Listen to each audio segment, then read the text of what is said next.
اعوذ باللہ من الشیطان الرجیم بسم اللہ الرحمن الرحیم۔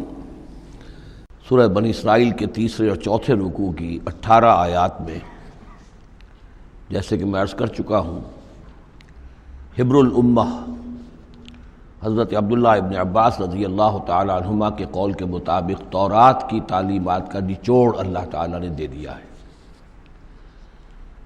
So to say, this is the Quranic version of the 10 commandments of Torah۔ ذہن میں تازہ کر لیجئے، سب سے پہلی ہدایت، مت پوجو کسی کو سوائے اللہ کے، بندگی پرستش صرف اللہ کی۔ دوسری ہدایت، والدین کے ساتھ حسن سلوک، اور اس موضوع پر یہ قرآن مجید کا ذروۂ سنام ہے۔ اگر وہ تمہارے پاس بڑھاپے کی عمر کو پہنچ ہی جائیں تو انہیں اف تک مت کہو، انہیں کبھی جھڑکو نہیں، ان کے سامنے اپنے کندھے جھکا کر رکھو، عاجزی اختیار کرو، تواضع اختیار کرو۔ ہاں یہ کہ اگر کسی وقت کوئی بات ان کی رد کرنی ہی پڑے جبکہ تمہارے دل میں کوئی میل نہ ہو، سرکشی نہ ہو، تو اللہ تعالیٰ جانتا ہے تمہارے دلوں کی حالت کو، اللہ معاف فرمائے گا۔ تیسری ہدایت، رشتہ داروں کے حقوق ادا کرو اور محتاجوں کی اور غرباء کے مسک۔ چوتھی ہدایت، فضول خرچی میں دولت مت اڑاؤ۔ یہ تیسری اور چوتھی باہم مربوط ہے۔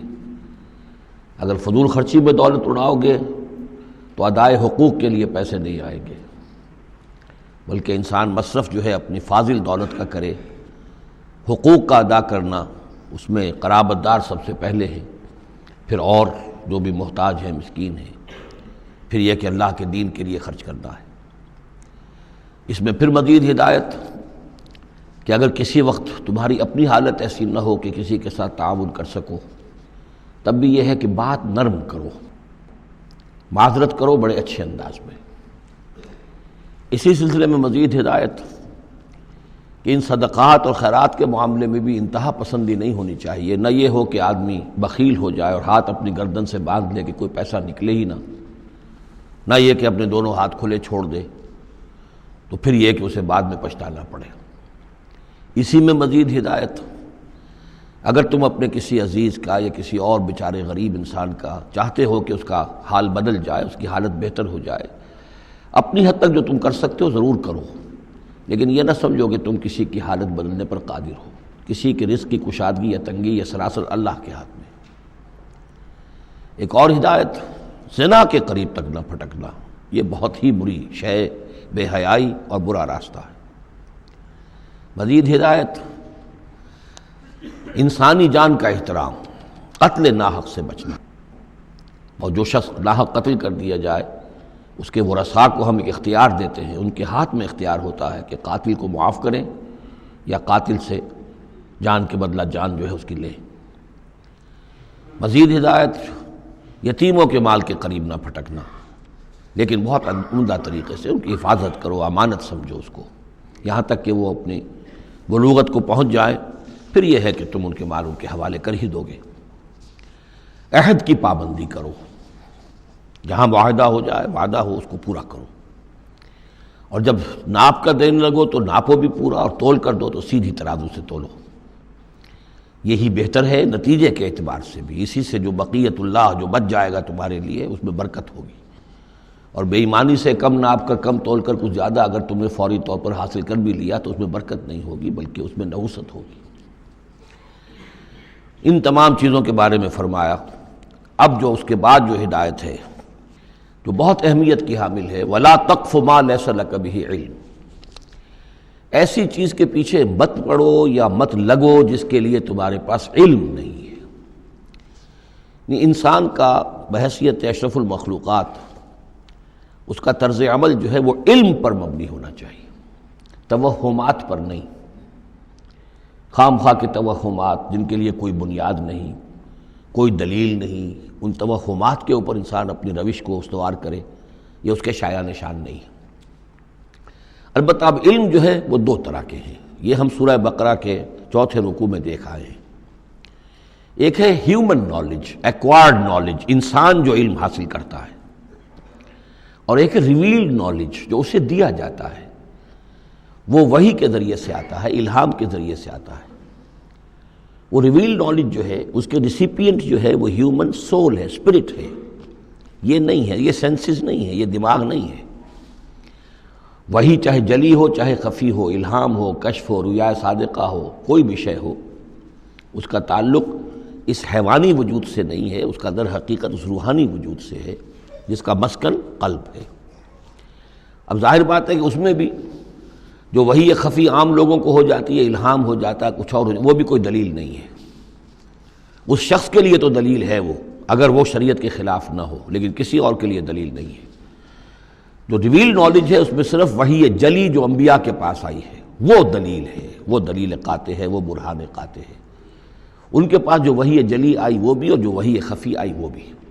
وحی نبوت جو ہے وہ علم ہے، العلم۔ ایک علم تو یہ ہے، اور دوسرا علم وہ ہے جو انسان حاصل کرتا ہے خود۔ اس کے لیے یہ سینس آرگنز جو اس کو دیے گئے ہیں، حواس خمسہ، جن میں سے اہم ترین جو ہے ان السمع والبصر، سماعت اور بصارت۔ باقی یہ کہ تین اور بھی ہیں، چھونا ہے، چکھنا ہے، سونگھنا ہے۔ ان سے جو سینس ڈیٹا ملتا ہے پھر وہ یہاں فیڈ ہوتا ہے دماغ میں، برین میں، اور یہ ایک کمپیوٹر ہے جو اسے پروسیس کرتا ہے، اس سے کچھ نتیجے نکالتا ہے۔ یہ آیت در حقیقت اس سے بحث کر رہی ہے۔ انسانی علم کے لیے اللہ تعالیٰ نے جو انسان کو ایپریٹس دیا ہے، جو آرگنز دیے ہیں، وہ ہے ان السمع والبصر والفؤاد کل اولئک کان عنہ مسئولا۔ وہ سماعت ہے، بصارت ہے اور عقل ہے۔ یہ فؤاد کا ترجمہ میں نے عرض کیا تھا، عام طور پر دل کیا گیا ہے، حالانکہ کوئی اس کے لیے جو لغوی کوئی بنیاد موجود نہیں ہے کہ کون سا لفظ ہے، کون سا اس کا مادہ ہے۔ اس کا مادہ وہی ہے جس سے لفظ فائدہ نکلا ہے، اور آپ نے دیکھا ہوگا پرانے زمانے کتابوں میں کچھ لکھا پھر فے لکھ دیتے ہیں، فے فائدہ، یعنی اس بات سے یہ نتیجہ نکلتا ہے، پھر فے یہ نتیجہ نکلتا ہے، تو فائدہ نتیجہ ہے۔ اسی طرح فعید کہتے ہیں عربی زبان میں اس شے کو، جیسے سبزی ہے بہت سی، آپ نے اس کو ابال لیا اور بھون دیا تو اس میں پانی وانی نکل جاتا ہے، بجھ کر رہ جاتی، تھوڑی سی ہو جاتی، بھجیا ہم کہتے ہیں اس کے، بھجیا بن گئی ہے۔ گوشت کا بھی یہ ہے کہ جب آپ اس کو سینکتے ہیں پانی وغیرہ نکل جاتا ہے، مختصر ہو جاتا ہے تو اس کا خلاصہ نکلتا ہے۔ تو سینس ڈیٹا سے جو خلاصہ نکالتا ہے پھر یہ برین کمپیوٹر، یہ ہے در حقیقت فؤاد۔ اس سے فائدہ حاصل کرنا، اس سے نتیجہ نکالا، اس سے انفر کرنا، اور اس سے انفر کر کے پھر جو بھی پاسٹ میموری موجود ہے، سٹورڈ ہے اس کے اندر، اس کے ساتھ اس کو پھر وہ کمپیئر کرتا ہے، پھر کوئی نیا نتیجہ نکلتا ہے تو اب سٹور کر لیتا ہے کہ ایک بات اور مجھے معلوم ہو گئی۔ اور یہ اس طریقے سے رفتہ رفتہ انسانی علم بڑھتے بڑھتے کہاں تک پہنچ گیا ہے، عقلیں دنگ ہیں، کہاں تک پہنچ گیا۔ آج کسی ایک انسان کے لیے ممکن ہی نہیں رہا ہے کہ وہ پورا جو معلومات کا دائرہ اس وقت ہے تمام سائنسز کے اندر ان کا احاطہ کر سکے، ناممکن۔ کسی فزسسٹ کے لیے یہ ممکن نہیں ہے کہ صرف فزکس کے دائرے کی تمام معلومات کو وہ اپنے ذہن میں جمع کر سکے۔ اتنا بڑا ایکسپلوژن ہے معلومات کا، وہ سب اسی سے ہے، ان السمع والبصر والفؤاد کل اولئک کان عنہ مسئولا۔ ان چیزوں کی مسئولیت ہے، اللہ نے یہ چیزیں تمہیں دی ہیں، اب ان کو تو بند کر کے رکھ چھوڑو، توہمات کے اوپر اپنا بنیاد رکھ لو۔ زلزلہ کیسے آتا ہے؟ ایک گائے ہے، گائے کے دو سینگوں پر یا بیل کے دو سینگوں پر زمین کھڑی ہے، وہ ایک سینگ کے اوپر وہ ٹکا لیتا ہے، پھر جب ذرا وہ تھک جاتا ہے تو وہ بدلتا ہے تو دوسرے سینگ کے اوپر زمین کو لاتا ہے تو زلزلہ آ جاتا ہے۔ اس کے لیے کوئی دلیل یا تو ہونی چاہیے کتاب اللہ اور سنت رسول سے، وہ دلیل ہے، اور یا پھر دلیل ہوگی اس ذریعہ علم سے جو ہیومن نالج ہے، اس سے جو علم حاصل ہو رہا ہے وہ قطعی ہے، وہ یقینی ہے، وہ ویریفائیبل ہے، وہ ایکسپیریمنٹیشن سے حاصل ہو رہا ہے، آبزرویشن سے حاصل ہو رہا ہے، پھر جو نتائج آپ نکالتے ہیں انہیں ویریفائی کر سکتے ہیں۔ تو یہ ہے اصل میں وہ آیت کہ جو انتہائی اہم ہے۔ قرآن مجید نے نوع انسانی کو اس راستے پر ڈالا ہے کہ توہمات کے تمام ذخیرہ کو رد کر کے اور علم پر اپنے موقف کو قائم کرو۔ اس کو کہا گیا ہے، اس کو جان لیجئے کہ اصل میں اس سے پہلے جو فلسفہ تھا، ارسطو کا فلسفہ، اس کا ڈنکا بج رہا تھا پوری دنیا میں، عالم اسلام میں بھی بہت عرصے تک ارسطو کا یہ ڈنکا بجتا رہا ہے، اب جا کر کہیں بمشکل ان چیزوں کی گرفت ڈھیلی پڑی ہے۔ وہ ہے استخراجی منطق۔ معلومات کا دائرہ بہت کم تھا، جو بھی معلومات تھی اس میں سے وہ نکالتے جا رہے ہیں، نتیجے نکال رہے ہیں، اسی میں سے وہ بال کے کھال اتار اتار کر استخراجی ڈیڈکٹیو لاجک. قرآن نے آ کر انڈکشن، منطقی استقرائی کا دور شروع کیا. کھول آنکھ، زمین دیکھ، فلک دیکھ، فضا دیکھ، آبزرو کرو. افلا ينظرون الى الابل كيف خلقت والى السماء كيف رفعت والى الجبال كيف نصبت والى الارض كيف سطحت. دیکھو زمین کو، آسمان کو دیکھو. یہ تمام فینومینا آف نیچر اللہ کی نشانیاں، آیات ہیں. یہ تقدس عطا کیا ان کو، یہ اللہ کی آیات ہیں، اللہ کی نشانیاں. اور قوانین طبیعہ اللہ تعالیٰ کے، ٹھیک ہے اس معنی میں تو ہم مانتے ہیں کہ اللہ جب چاہے ان کو توڑ دے، لیکن روز روز تو وہ ٹوٹتے نہیں ہیں. اتنے محکم قوانین ہیں یہ. اگر یہ محکم قوانین نہ ہوتی، سائنس پاسبل ہی نہ ہوتی، ٹیکنالوجی ممکن ہی نہ ہوتی.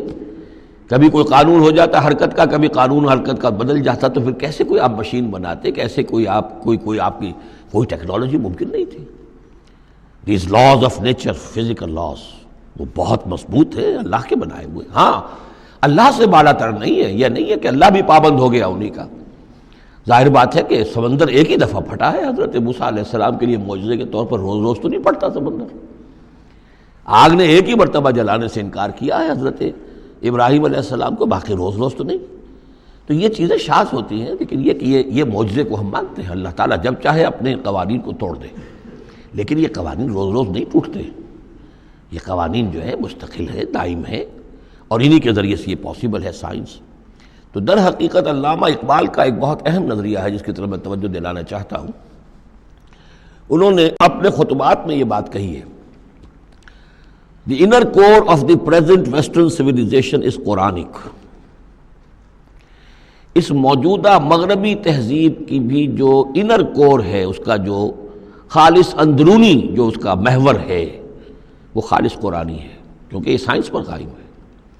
اور قرآن نے جو ہے اسی طرف توجہ دلائی ہے. توہمات کو ایک طرف رکھو، یہ سب آکلٹ سائنسز وغیرہ جو ہیں ان سے بھی ہمارے ہاں بڑی سخت جو ہے اسے بیزاری کا اظہار ہے. یہ نجومی بیٹھے ہوئے ہیں، یہ لکیریں دیکھی جا رہی ہے، یہ سائنس آف نمبرز ہے. آکلٹ سائنس قطعاً نہیں، یہ سائنسز نہیں ہے. کوئی توجہ مت کرو. ولا تقف ما لیس لک بہ علم. اور العلم علمان، علم دو ہی طرح کا ہے. یا پھر وہ صحیح جو اللہ نے جو اپریٹس دیا تھا حضرت آدم علیہ السلام کے اندر ودیت کر دیا تھا، علم الاسماء، اسی کے ذریعے سے ایکسفولیشن ہو رہی ہے اس اپریٹس کے ذریعے سے، اور علم پھیلتا چلا جا رہا ہے. یا وہ علم ہے، اور یا پھر وہ علم ہے وَإِمَّا يَأْتِيَنَّكُم مِّنِّي هُدًى فَمَن تَبِعَ هُدَايَ فَلَا خَوْفٌ عَلَيْهِمْ وَلَا هُمْ يَحْزَنُونَ. یورپ کی تباہی کا سبب یہ ہوا کہ اس نے دوسرے علم سے نگاہیں بند کر لی، وہی کے اپنا سلسلہ توڑ لیا، صرف اس علم کے اوپر رہ گیا. تو یہ گویا کہ دو آنکھوں میں سے اللہ نے جو دی تھی انسان کو، ایک یہ ایکوائرڈ نالج کی آنکھ اور ایک ریویل نالج کی آنکھ. وہ ریویل نالج کی آنکھ بند کر لی، اس سے اس نے دجالیت کی شکل اختیار کر لی ہے.